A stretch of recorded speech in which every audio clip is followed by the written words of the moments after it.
السلام علیکم ناظرین، میں ہوں فاروق عباس نیوٹرل بائی جاوید چودھری میں دوسرے ایپیسوڈ میں حاضر ہیں دوبارہ آپ کے سامنے، اور ہمارے ساتھ موجود ہیں سید محمد علی۔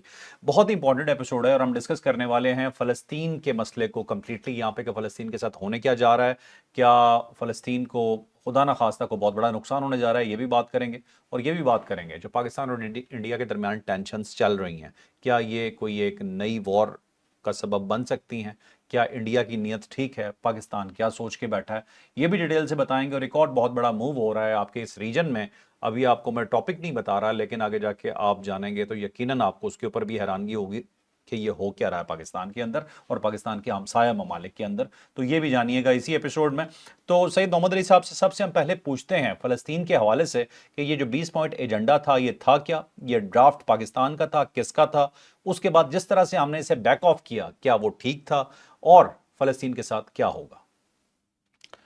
دیکھیے، اس وقت جو پیس پلان ڈسکس ہو رہا ہے صدر ٹرمپ کا، پہلے تو اس کے بارے میں دو بنیادی حقائق سامنے رکھنا ضروری ہے۔ پہلی بات یہ ہے کہ یہ مسئلہ فلسطین کا کوئی حل نہیں ہے اور نہ اس کو حل کرنے کی کوئی ضمانت یا کوشش ہے۔ ہاں، لیکن یہ اس وقت ایک جامعہ اور ویل کنسیڈرڈ سفارتی کوشش ہے کہ جو موجودہ نسل کشی جاری ہے غزہ کے اندر، اس کا خاتمہ کیا جائے۔ اور مثبت پہلو دوسرا اس میں یہ ہے کہ اس مذاکراتی عمل میں تقریباً تمام جو مین سٹیک ہولڈرز ہیں اقوام متحدہ کے علاوہ وہ شامل ہیں۔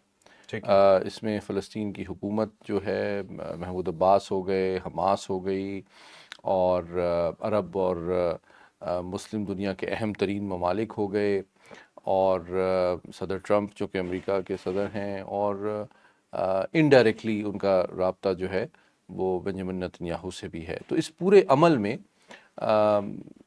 تمام جو ریلیونٹ اسٹیک ہولڈرز ہیں اقوام متحدہ کے علاوہ وہ شامل ہیں۔ یہ دوسرا مثبت پہلو ہے۔ تیسرا مثبت پہلو یہ ہے کہ جو انیشل ریاکشنز ہیں ان تمام کے، وہ جنگ بندی کی خواہش ان سب نے ظاہر کی ہے، تو یہ بھی مثبت پہلو ہے۔ اور پھر جو حماس نے بھی انیشل ریاکشن دیا ہے وہ مثبت دیا ہے مذاکراتی عمل میں شامل ہونے کے حوالے سے، جس کو صدر ٹرمپ نے بھی ویلکم کیا، مسلم اور عرب دنیا نے بھی کیا، تو یہ ایک اچھی بات ہے۔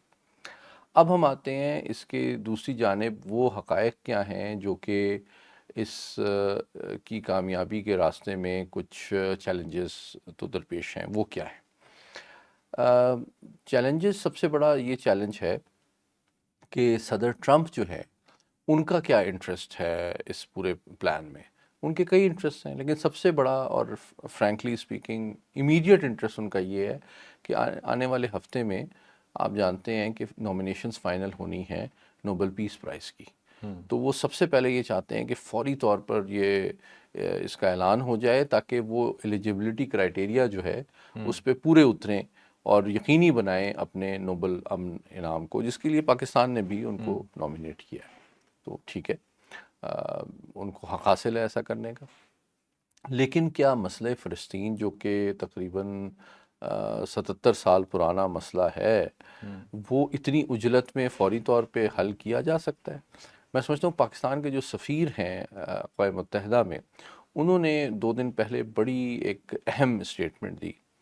انہوں نے کہا کہ اس منصوبے کے کامیابی کے امکانات بڑھائے جا سکتے ہیں ٹھیک ہے، اگر یہ اقوام متحدہ کی سیکیورٹی کاؤنسل اس کو انڈورس کرے۔ اس سے اس کو لیجیٹیمیسی بھی ملے گی اور یہ زیادہ دیر پا بھی شامل ہوگا، لیکن اس کے امکانات زیرو ہیں۔ ڈونلڈ ٹرمپ اچھا، صاحب اس تو کے لفٹ ہی نہیں زیرو کرواتے۔ امکانات کیوں ہیں؟ کیونکہ یہ جو 20 نکاتی پلان ہے، اس میں کوئی گارنٹی نہیں ہے یا کوئی اس کو ضمانت نہیں دی گئی کہ اقوام متحدہ کی سیکیورٹی کاؤنسل کی جو قراردادیں مسئلہ فلسطین کے حوالے سے موجود ہیں ان پہ عمل درآمد یہ منصوبہ کروانا چاہتا ہے یا اس کے لیے رائے ہموار کرتا ہے، یا اسرائیل کو پابند کیا جائے گا کہ وہ جنگ بندی کے بعد اقوام متحدہ کی قراردادوں کے تحت جو ہے مسئلے کی طرف جائے۔ اچھا میں اسی اور چوتھی بات، ایک کوئک کامنٹ اس پہ جو ہے وہ یہ ہے کہ دیکھیں آپ غزہ کو آئسولیشن میں کیوں دیکھ رہے ہیں؟ غزہ میں نسل کشی جاری ہے، اس میں کوئی شک نہیں ہے، لیکن مسئلہ فلسطین کا اس وقت کا سب سے امپورٹنٹ ایسپیکٹ غزہ ہے، لیکن واحد ایسپیکٹ نہیں ہے۔ آپ جو باقی ماندہ فلسطین ہے اس کی کتنی اراضی پہ اس وقت اسرائیل کا قبضہ ہے، ویسٹ بینک کی کیا سچویشن ہے، فلسطینیوں کے حقوق کی کیا سچویشن ہے جہاں نسل کشی نہیں ہو رہی، کیا اسرائیل نے کوئی ضمانت دی ہے کہ وہ جو پاکستان کی پوزیشن ہے 4 نکاتی اصولی کہ جناب ایک انکلوسیو غیر منقسم فلسطینی ریاست کا قیام، تو آپ اگر نقشہ دیکھیں گوگل کریں تو ویسٹ بینک کا اور غزہ کا تو بیچ میں کوئی راستہ ہی نہیں ہے، ٹھیک ہے، تو یہ غیر منقسم تو نہیں ہے۔ دوسری بات کہ بیت المقدس اس کا پرماننٹ کیپٹل ہوگا، اور تیسرا یہ کہ جو اس کی ٹیریٹری ہوگی وہ 1967 کی جنگ سے پہلے کی ٹیریٹری پر مشتمل ہوگی، تو اس میں سے تو پاکستان کا جو اصولی موقف ہے مسئلہ فلسطین کے حوالے سے، اس میں سے ایک شق کی بھی ضمانت یہاں پہ صدر ٹرمپ کے پلان میں شامل نہیں ہے، تو یہ واضح کرنا ضروری ہے کہ یہ مسئلہ فلسطین کا حل کا پلان نہیں ہے، یہ اس وقت جو جنگ جاری ہے، جو نسل کشی جاری ہے، اس کو روکنے کی ایک سفارتی کوشش ہے۔ ٹھیک ہے، میں یہ جاننا چاہ رہا ہوں، یہ جو 20 پوائنٹس دیے گئے تھے 8 مسلم ممالک کی جانب سے، پاکستان نے پہلے کہا کہ ویلکم کیا، پھر اس کے بعد پاکستان نے بیک ٹریک کیا کہ یہ سارے وہ پوائنٹس نہیں ہیں، لیکن پھر بھی مطلب اس طرح سے بیک ٹریک نہیں کیا کہ ہم اس کے اوپر بات ہی نہیں کریں گے۔ دوسری سائڈ پہ نتن یاہو کی ملاقات ہوتی ہے امریکن پریزیڈنٹ سے، اور اس کے بعد ایک نیا مسودہ سامنے آتا ہے۔ یہ جو مسودہ ابھی ہمارے سامنے آیا ہے، یہ اس میں ڈومیننس مسلم ممالک کے پوائنٹس کی زیادہ ہے، اسرائیلی پوائنٹس کی زیادہ ہے، یا یہ امریکن کا اپنا ایجنڈا ہے؟ A bit of all three، لیکن دیکھیں بنیادی طور پہ یہ کنسلٹیٹیو پروسیس کے ایک ارتقائی عمل کا مظہر ہے کہ دیکھیں اس میں نے بتایا 5 اسٹیک ہولڈرز ہیں۔ صدر ٹرمپ وہ چاہتے ہیں کہ جی میں ایک ڈیل کروا دوں، امن ہو جائے، جنگ بندی ہو جائے اور میں نوبل پیس پرائز لے لوں، نمبر 1۔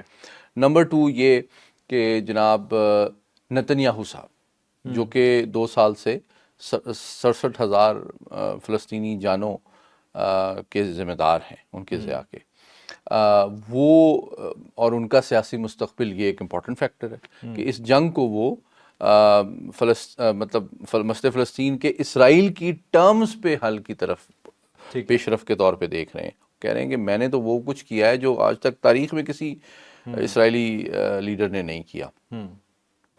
تیسرا پہلو جو ہے وہ حماس کا ہے کہ سب سے بڑی بات یہ ہے کہ حماس سے یہ توقع کرنا، بھئی 2 چیزوں پہ تو انہوں نے انیشل بہت ہی پازیٹیو ریاکشن دیا ہے، 3 چیزوں پہ۔ پہلی بات کہ ہم مذاکرات میں شامل ہوں گے، نمبر 1، یعنی کہ ہم جنگ کے ساتھ ساتھ سفارتی سطح پہ بھی انگیج کریں گے۔ نمبر 2 ہم جنگ بندی چاہتے ہیں۔ نمبر 3 کہ ہم قیدیوں کو کے ایکسچینج کے لیے بھی تیار ہیں، اور نمبر 4 کہ ہم جو ہے ایک نئی جو گورنمنٹ بنتی ہے ٹیکنوکریٹس کی اس کو بھی کنسیڈر کرنے کے لیے، تو 4 انہوں نے بہت زبردست کنسیشنز دے دی ہیں، لیکن یہ توقع کرنا کہ وہ 20 کے 20 پوائنٹس کو منوان اس کے اوپر بلینک چیک پہ سائن کر دیں گے اور اپنے سیاسی مستقبل سے دستبردار ہو جائیں گے، ہتھیار پھینک دیں گے اور اپنا انخلا چاہیں گے، یہ میں سمجھتا ہوں سیاسی اور تصویراتی اعتبار سے in the absence of a proportionate commitment from Israel کہ وہ فیوچر میں کبھی نہ صرف وہ ریٹریٹ کرے گا یا انخلا کرے گا اپنی فوجوں کا، جنگ بندی کرے گا، فیوچر میں کوئی گارنٹی دے گا کہ جی ہم آئندہ کبھی کوئی ہتھیار نہیں اٹھائیں گے فلسطینیوں کے خلاف، تو اس طرح کی تو گارنٹی نہ میں واضح کرنا چاہتا ہوں صدر ٹرمپ نے مانگی ہے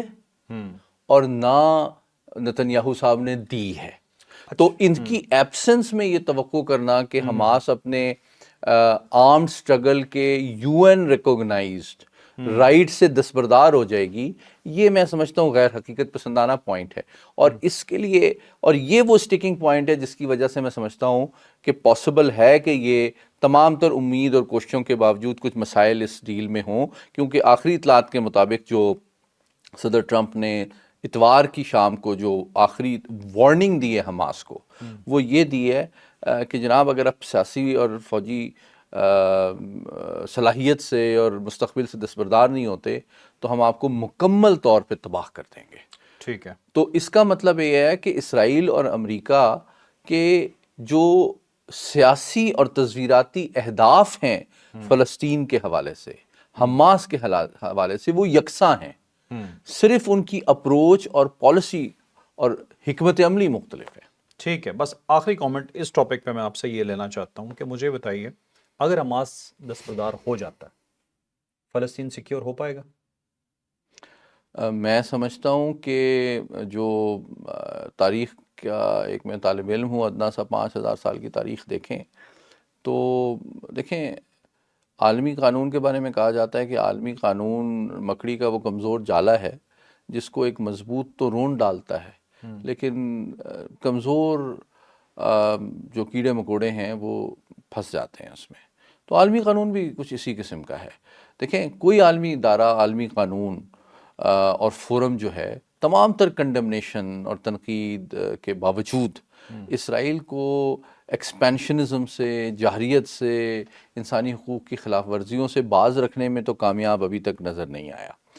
اور حماس وہ واحد تنظیم تھی فلسطینیوں کی جانب سے جو کہ اسرائیلی جارحیت اور ایکسپینشن کی کچھ قیمت اسرائیل کی حکومت، ریاست اور فوج پر عائد کرنے کی صلاحیت اور خواہش اور ارادہ رکھتی تھی۔ اب اگر وہ اس صلاحیت اور خواہش سے دستبردار ہو جائیں تو اسرائیل کا ہاتھ روکنے والا میں سمجھتا ہوں فلسطین کے اندر تو کوئی نہیں رہے گا۔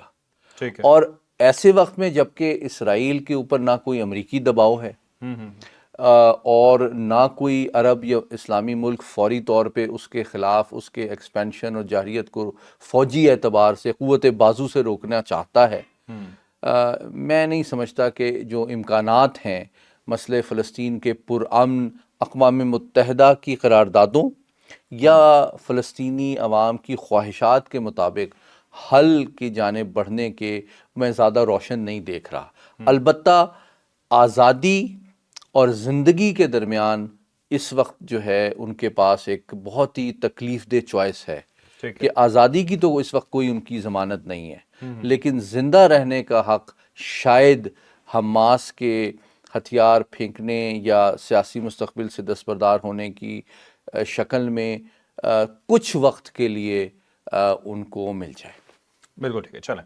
اچھا علی بھائی اب مجھے یہ بتائیے گا کہ بھارتی آرمی چیف کا بیان آتا ہے بھوپندر دیویدی کا، وہ کہتے ہیں جی کہ ہم نے سیم رکھا، جو سو کالڈ ان کی ایک عجیب سے ورڈز یوز کرتے ہیں کہ اب وہ کہتے ہیں جی کہ ہم تیار ہیں کہ اب ہم پاکستان کو جی کچھ سبق سکھا دیں گے اور ہم نقشے سے اس کا نام مٹا دیں گے۔ اس طرح کی زبان بھارتی آرمی چیف استعمال کرتا ہے۔ راج ناتھ سنگھ سرکریک کو اچانک اٹھا لیتا ہے اور کہتا ہے کہ پاکستان وہاں پہ ڈیولپمنٹس کر رہا ہے اور اس کے لیے وہ ہم بڑے غور سے دیکھ رہے ہیں۔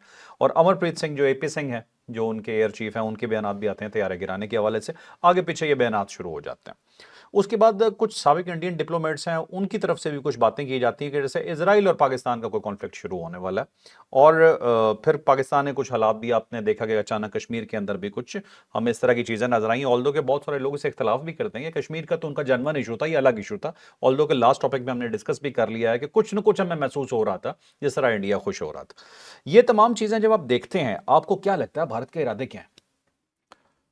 دیکھیں جی، میں آپ کو ایک بالکل مختلف اس کے بارے میں رائے دوں گا، اور وہ یہ ہے کہ مجھے اس وقت جو بھارتی فوجی قیادت ہے اس سے کافی ہمدردی ہے۔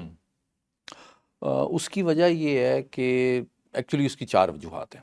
پہلی وجہ یہ ہے کہ دیکھیں مئی کے مہینے میں پاکستان نے چند گھنٹوں میں جتنی عبرتناک اور ذلت آمیز شکست ان کو دی، اچھا ذلت آمیز اس لیے نہیں ہے کہ ان کا نقصان بہت ہو گیا، ذلت آمیز زیادہ اس لیے ہے کہ جن ملکوں کے کہنے کے باوجود وہ پاکستان کے خلاف جارحیت سے باز نہیں رہے، انہی ممالک کے پاس خود بھارت نے رجوع کیا کہ مجھے پاکستان کی جوابی کارروائی سے بچاؤ۔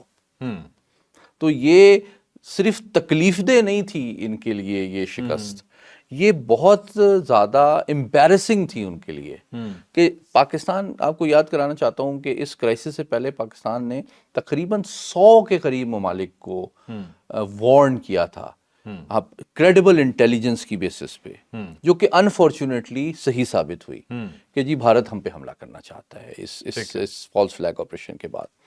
لیکن بھارت نے اور کئی ممالک نے ان کو سمجھایا کہ آپ ایسا نہ کریں، لیکن ان کی بالکل نہیں سنی بھارت نے. لیکن جب پاکستان نے بہت زیادہ تکلیف دہ اور امبیرسنگ، شرمندہ کرنے والی جو ان کے اوپر شکست امپوز کی، انفلکٹ کی مئی کے مہینے میں، تو انہی ممالک کے پاس یہ بھاگ کے گئے کہ جناب مجھے پاکستان سے بچاؤ. تو ان کی شرمندگی بہت ہوئی ہے. تو میں آپ کو بتانا چاہ رہا تھا 4 وجوہات کہ کیوں مجھے ہمدردی ہے بھارتی فوجی قیادت سے. پہلی بات یہ کہ دیکھیں اس وقت یہ ایک حقیقت ہے کہ بھارت کی معیشت بڑی ترقی کی اس نے کی ہے. مطلب 650 ارب ڈالر سے زیادہ کے ان کے پاس شاید فارن ایکسچینج ریزروز ہیں. پاکستان سے تو 20-25 گنا بڑے ریزروز ہیں. تو ان کے پاس وسائل کی کمی نہیں ہے. وہ دنیا کی ایک سب سے بڑی آرمز مارکیٹ ہے. دنیا کے امریکہ، روس، برطانیہ، فرانس آپس میں کمپیٹ کر رہے ہوتے ہیں کہ ہمارا جہاز خرید لیں، ہمارا ٹینک خرید لیں، تو ہماری توپیں خرید لیں، تو ہمارے میزائل خرید لیں. اچھا علی بھائی ابھی بھی کمپیٹ کریں گے وہ؟ میں اسی طرف آ رہا ہوں. اور دیکھیں آپ کو یاد ہوگا کہ سوئفٹ ریٹارٹ جب ہوا تھا فروری 2019 میں، تو ان کے مودی صاحب نے کہا تھا کہ اگر ہمارے پاس رافیل ہوتے تو نتیجہ مختلف نکلتا. تو بھائی ان کو رافیل بھی لے کے دے دیے 12-14 ارب ڈالر آپ کے. ایک بات بتائیں سر، نتیجہ بات تو انہوں نے ٹھیک کی، نتیجہ مختلف نکلا. پچھلی دفعہ ایک گرا تھا، اس دفعہ 7 گر گئے. تو بالکل صحیح کہہ رہے ہیں آپ. لیکن میں یہ کہہ رہا ہوں کہ دیکھیں میں کہنا یہ چاہتا ہوں کہ جو کچھ بھارتی فوج نے مانگا وہ منہ مانگے ان کو ان کی سیاسی حکومت نے دے دیا. ٹھیک ہے. پاکستان سے 9 گنا ان کا دفاعی بجٹ ہے. ٹھیک ہے. اور جو کچھ ان کی فوج مانگتی ہے وہ ان کو مل جاتا ہے. بھائی پاکستانی فوج کا تو یہ معاملہ نہیں ہے نا. ہم تو بیچارے قرضوں پہ چل رہے ہیں، غریب ملک ہیں، گزارا کر کے ہماری فوج چلتی ہے. ٹھیک ہے. ان کو ہر چیز نہیں مل جاتی. Let me tell you frankly. تو ان کو تو ہر چیز مل جاتی ہے. ان کی فوج دنیا کے ہر مینوفیکچرر ان کو بیچنے کے لیے تیار ہے، بلکہ وہ سم ٹائم زیادہ پس و پیش سے کام لے رہے ہوتے. میں بتاؤں امریکہ نے جب Indo U S nuclear deal کی تو بہت خوش ہوئے امریکی. آئی واز دیر، میرے سامنے یہ ڈیل ہو رہی تھی 2006 میں. تو امریکہ بڑا خوش تھا کہ میں نے اتنی بڑی نیوکلیئر انڈسٹری کی مارکیٹ کیپچر کر لی ہے. آج تک بھارت نے ان سے ایک نیوکلیئر ری ایکٹر نہیں لیا، اور اس کے اوپر بھی صدر ٹرمپ ناراض ہیں کہ ہم ان کے اوپر احسان کر رہے ہیں، یہ ہمیں لفٹ ہی نہیں کرا رہے، یہ دے آر بینگ ڈیفیکلٹ. تو کہنے کا مطلب یہ ہے کہ بہت زیادہ جو یہ سر پہ چڑھ گئے تھے، اور امریکہ نے ان کو بہت سر پہ چڑھا لیا تھا کہ جی یہ تو بہت بڑی طاقت ہے، یہ چین کو کنٹین کرنے میں ہمارا ہراول دستہ اور فرسٹ لائن آف ڈیفینس اور سب سے امپورٹنٹ اور اہم ایلائی ثابت ہوگا. جو نیشنل سیکورٹی اسٹریٹجی تھی بائیڈن صاحب کی حکومت کی، اس میں یہ موجود ہے کہ انڈو پیسفک اسٹریٹجی کا تو یہ سب سے اہم ملک ہے. تو پاکستان نے 3-4 کام کیے. پاکستان نے جب ان کی پھینٹی لگائی اور ان کو بے عزت کیا مئی میں، تو ہم نے سب سے بڑی کامیابی جو ہے نا وہ فوجی اور جنگی میدان میں حاصل نہیں کی، وہ ہم نے سیاسی، نفسیاتی اور تصویراتی میدان میں حاصل کی کہ ان کی حقیقت ہم نے امریکہ کے سامنے واضح کر دی کہ ان تلوں میں تو تیل ہی نہیں ہے. یہ چین کو کیا کنٹین کریں گے جو کہ ایک عالمی طاقت ہے، یہ پاکستان کی 4-5 گھنٹے کی جوابی کارروائی کی تاب نہیں لا سکتے. تو امریکہ نے ان کی حقیقت جانچ لی کہ ان کے پاس ارادہ، خواہش اور صلاحیت چین کو کنٹین کرنے کی نہیں ہے، تو ان کے اوپر وسائل ضائع نہیں کرنے چاہیے. اس وجہ سے ہمارے فیلڈ مارشل صاحب کو وائٹ ہاؤس میں بلایا گیا اس حقیقت کو جاننے کے بعد، اور تھینک کیا گیا فیلڈ مارشل صاحب کو کہ اس غلط فہمی سے جو کہ 25 سال سے امریکہ کا ہر صدر جس میں مبتلا تھا کہ یہ تو ہمارے لیے سب سے امپورٹنٹ الائی ہے چین کے خلاف، اس غلط فہمی سے آپ نے ہمیں ریکور کرنے میں مدد دی. دوسری بات.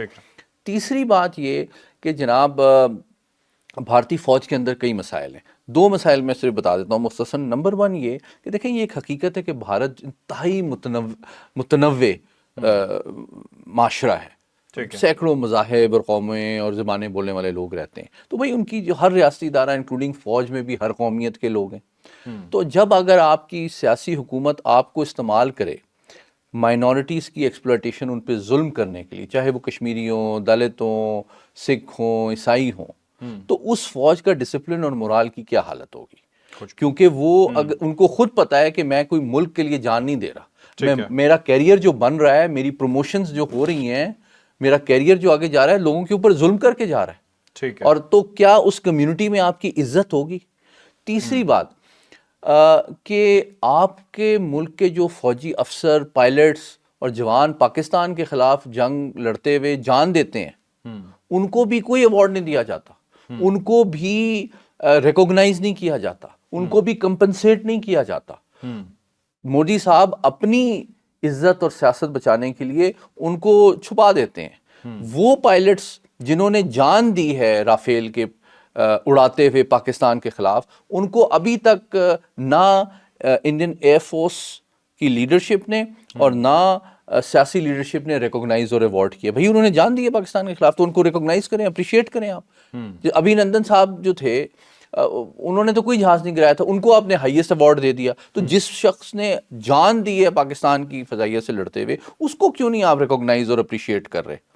ٹھیک ہے، تو سیاست کے لیے آپ کی جانیں اور خون اور مال استعمال ہو رہا ہے، تو یہ چیز ان کے پائلٹس اور ان کے اسکواڈرنز اور آفیسرز کے مورال پہ بھی بہت زیادہ منفی اثر ڈال رہی ہیں، کہ جو ہم اگر قربانی دیتے بھی ہیں پاکستان کے خلاف، تو ہمیں ہمارا اعتراف نہیں کیا جاتا، ہمیں کوئی اعزاز نہیں دیا جاتا، ہمیں کمپنسیٹ نہیں کیا جاتا۔ ان کی فیملیز بھی یہ بات پوچھتی ہیں۔ اور چوتھی بات یہ ہے کہ عالمی سطح پہ جو ایک بڑی طاقت وہ اپنے آپ کو سمجھ بیٹھے تھے کہ اب تو تھوڑے دنوں کی بات ہے، ہم تو مینیفیسٹ ڈیسٹنی ہے، ہم ایک بڑی طاقت بن جائیں گے، وہ بھی اب عالمی طاقتیں، خصوصاً امریکہ نے اس کو ڈاؤن گریڈ کر کے ایک ساؤتھ ایشیا میں، ہمیں تو ایف پیک کے ساتھ دیکھا جا رہا تھا 25 سال سے، کہ ہمیں تو افغانستان اور پاکستان ایک کانفلکٹ زون کے لحاظ سے دیکھا جاتا ہے، ایک پرابلم ایریا، اور لینڈ آف اپرچونٹی جو ہے نا، وہ تو رائزنگ انڈیا ہے۔ تو اب ان کو ڈاؤن گریڈ انٹرنیشنل اسٹیٹس ان کا کر کے ان کو ساؤتھ ایشیا میں بنا دیا گیا۔ الٹا پاکستان جو ہے اب مسلم دنیا کی ایک بڑی پارٹ سمجھا جاتا ہے۔ اگر صدر ٹرمپ بلاتے ہیں پاکستان کی لیڈرشپ کو، تو وہ پاکستان کی انڈیویجول کیپیسٹی میں صرف نہیں بلا رہے، بلکہ وہ اگر مسئلے فلسطین کے اوپر بات کریں یا غزہ کے اوپر بات کریں، تو وہ یہ اس ادراک اور احساس کے ساتھ آپ کو بلاتے ہیں کہ آپ پاکستان مسلم دنیا کی سب سے ذمہ دار اور مضبوط اور طاقتور ریاست ہے، تو آپ کا سٹیٹس بڑھ گیا ہے۔ تو یہ تمام چیزیں جو ہیں یہ مجبور کرتی ہیں۔ اور آخری بات، بھائی وہ آپ سے 9 گنا زیادہ بجٹ لیتے ہیں اور آپ سے ڈبل ان کی فوج ہے، تو وہ کیسے جسٹیفائی کریں گے اپنے ٹیکس پیئر کو؟ وہ ایک ڈیموکریسی ہے، یہ تو ریالٹی، آپ کو اچھا لگے یا برا لگے۔ وہ اب اگلے مہینے جب الیکشن میں جائیں گے، تو وہ کیسے اپنے ووٹر کو جسٹیفائی کریں گے کہ یہ جو میں نے $75 ارب اس فوج پہ لگائے ہیں، یہ 4-5 گھنٹے کی مار ہے، اور یہ 4-5 گھنٹے کی جوابی کارروائی کی پاکستان کی تاب نہیں لا سکتی۔ تو یہی $75 ارب اگر میں کروڑوں بھارتیوں کی معیار زندگی کو بہتر کرنے میں لگاتا، تو کہیں بہتر نہ ہوتا۔ تو اب ان کی سیاست جو ہے وہ میں سمجھتا ہوں ایک ایسے گرداب میں پھنس گئی ہے کہ عالمی ساکھ بھی ان کی متاثر ہو گئی ہے، اور داخلی سطح پہ بھی ان کا اعتماد کم ہوا ہے، فوج کے اندر بھی ان کا مورال لوز ہوا ہے۔ تو یہ بہت ہی میں سمجھتا ہوں افسوسناک صورتحال کسی بھی پروفیشنل فوج کے لیے ہوتی ہے۔ اس لیے مجھے احتمال ہے کہ صلاحیت اور ہمت نہ رکھنے کے باوجود وہ مجبور کیے جا سکتے ہیں اپنی سیاسی حکومت کی دباؤ میں کہ کوئی ایسی حرکت وہ کریں جس سے پاکستان کو کوئی نقصان نہ پہنچے، لیکن ان کی جو شرمندگی ہے اس کا کسی حد تک ازالہ ہو جائے، اور وہ اپنی عوام اور معصوم ووٹر کو یہ باور کرا سکیں کہ ہم نے پاکستان سے بدلہ لے لیا ہے، محمود غزنوی سے لے کے سید عاصم منیر تک کی قوت بازوقہ، اور جس کے نتیجے میں ہم ڈیزرو کرتے ہیں کہ آپ ہمیں دوبارہ الیکٹ کر لیں۔ بالکل ٹھیک ہے۔ اور اگر ایسی وہ کوئی حرکت کرتے ہیں تو پاکستان کا جواب کس حد تک سخت آپ کو نظر آتا ہے؟ دیکھیے، مختصراً میں جواب یہ دوں گا کہ ہم نے جو بنیان المرصوص میں جو حکمت عملی اپنائی اور جن ہتھیاروں کا استعمال کیا، وہ کوئی 5 سے 10% ہماری صلاحیت اور اہلیت کو ریپرزینٹ کرتے ہیں۔ ہم اس سے کہیں زیادہ نقصان پہنچانے کی اہلیت اور صلاحیت اس وقت بھی رکھتے تھے، لیکن ہم چونکہ ایک ذمہ دار ایٹمی طاقت ہیں، ہمارا مقصد بھارت کو تباہ کرنا نہیں تھا، صلاحیت رکھنے کے باوجود ہمارا مقصد ان کو بس اتنی قیمتی سبق دینا تھا کہ جناب پاکستان کو نقصان پہنچانے کا جو ارادہ خواہش ہے اس کی قیمت جو ہے آپ کو بھاری دینی پڑے گی، اور آپ جس بھی ڈومین میں، وہ ڈرون وارفیئر ہو، الیکٹرانک وارفیئر ہو، ایئر کامبیٹ ہو، میزل وارفیئر ہو، سائبر وارفیئر ہو، کسی بھی ڈومین میں اگر آپ پاکستان کو نقصان پہنچانے کی کوشش کریں گے تو کم سے کم ہم آپ کو 3 گنا نقصان اسی ڈومین میں آپ کو پہنچائیں گے۔ تو اگر آپ ایک ریشنل ایکٹر ہیں تو آپ پاکستان سے نفرت رکھیں، آپ کو حق حاصل ہے، لیکن آپ اپنی جان بچانا چاہتے ہیں، اپنے مفاد میں آپ صحیح فیصلہ کرنے کی اہلیت رکھتے ہیں، تو اپنے نقصان سے بچیں اور کوئی ایسی حرکت نہ کریں اگر آپ نقصان سے بچنا چاہتے ہیں۔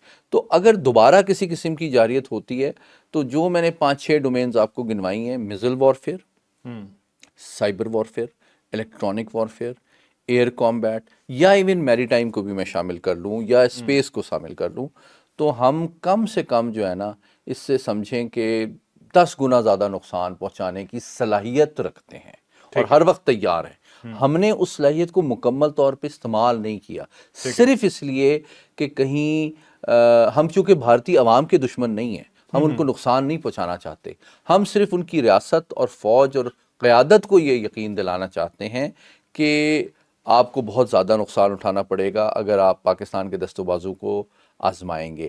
اور میں سمجھتا ہوں کہ اس دفعہ ہم مثال کے طور ابھی ریسنٹلی ہم نے فتح 4 کا ٹیسٹ کیا، آپ کو پتہ ہی ہے، جو کہ 750 کلومیٹر رینج کا کروز میزائل ہے۔ اس کا کیا مطلب ہے؟ ایک چھوٹا سا جواب دے کے ہم بات مکمل کرتا ہوں۔ مطلب اس دفعہ جو ہماری جوابی کارروائی تھی، اگلی دفعہ ہماری جوابی کارروائی جو ہے اس میں دلی بھی ہمارے نشانے پہ ہوگا۔ اچھا، ٹھیک ہے۔ اچھا، یہ آپ نے بات کر دی۔ خیر میں اس ٹاپک کو بڑا آگے تک بات کرنا چاہ رہا تھا، لیکن انفارچونیٹلی ٹائم کم ہے ہمارے پاس، پھر ایک ٹاپک اور باقی ہے، اس کے اوپر بھی بات کر لیتے ہیں۔ فتح 4 کے بارے میں آپ نے بتا دیا کہ فتح 4 کے لیے تو تیار ہونے، اسپیسیفکلی ہم نے وہ انڈیا کے لیے ہی خاص تحفہ تیار کیا۔ اچھا، اب چلتے ہیں جی افغانستان پہ۔ جی افغانستان کے عبور وزیر خارجہ جو ہیں امیر خان متقی، وہ دورہ کر رہے ہیں اس وقت بھارت کا، اور افغانستان سے پاکستان تھوڑا سا پریشان ہے اور ہمارے تعلقات ان سے کوئی خاص اچھے نہیں جا رہے ہیں۔